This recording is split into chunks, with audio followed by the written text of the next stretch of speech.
Hi friends, Telangana రాష్ట్ర రైతులందరికీ ఆంధ్రప్రదేశ్ శుభవార్త. రైతు భరోసా డబ్బులు ఎన్ని ఎకరాల వరకు పడుతున్నాయి, అలాగే పిఎం కిసాన్ సమానిధి డబ్బులు మరి 19 విడత డబ్బులా, 20 విడత డబ్బులా, ఎవరు ఏ ప్రభుత్వం వేస్తుంది, అలాగే ప్రతి ఒక్కరికి కూడా ఇప్పుడు పిఎం కిసాన్తో పాటు మీకు వానాకాలం యాసంగి సీజన్ డబ్బులు కూడా మరి ఎంత అమౌంట్ పడుతుంది తెలుసుకున్న ముందు లైక్ చేయండి, షేర్ చేయండి, సబ్స్క్రైబ్ చేయండి.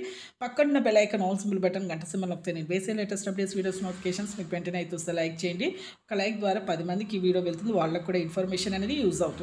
లేట్ చేయకుండా అయితే వీడియోలోకి అయితే వెళ్ళిపోదాం ఫ్రెండ్స్. ప్రతి ఒక్కరికి కూడా రైతు భరోసా డబ్బులు ఇప్పుడు 10 నుంచి 20 ఎకరాల వరకు అయితే వేస్తామంటున్నారు. ఆల్రెడీ ఇప్పుడు 5 ఎకరాల వరకు అయితే వేయడం జరిగింది. ఇప్పుడు చాలామందికి అయితే ఇప్పుడు 2 లక్షల మందికి 2 కోట్ల రూపాయలు అయితే పెట్టుబడి అయితే పెట్టడం జరిగింది. ప్రతి ఒక్కరికి కూడా రుణమాఫీ కూడా చేశారండి. ఇప్పుడు రైతు భరోసా కూడా మీకు 70-80 లక్షల మందికి 18,000 కోట్ల రూపాయలు అయితే వెచ్చించడం జరిగింది. మరి సీఎం రేవంత్ రెడ్డి గారు, వ్యవసాయ శాఖ మంత్రి తుమ్మల నాగేశ్వరరావు గారు కూడా ప్రతి ఒక్కరికి కూడా మేము ఎన్నికల మేనిఫెస్టోలో చెప్పిన విధంగా చేస్తాము, ఒక్కొక్క గ్యారంటీ మేము అమల్లోకి తీసుకొస్తామని కూడా హామీ అయితే ఇస్తున్నారండి. అలాగే ఈకేవైసీ తప్పనిసరిగా చేసుకోవాలి, ఎంపీసీ లింక్, పొలాన్ని సాగు చేయండి, సంక్షేమ పథకాలు ఎవరైతే చేస్తున్నారో ఖచ్చితంగా అయితే ఈకేవైసీ చేసుకోవాలని చెప్తున్నారు. కిసాన్ సమానిధి 19-20 విడత డబ్బులు కూడా వేస్తున్నారండి. అలాగే వానాకాలం యాసంగి సీజన్ 10,000 రూపాయలు వేస్తున్నారు.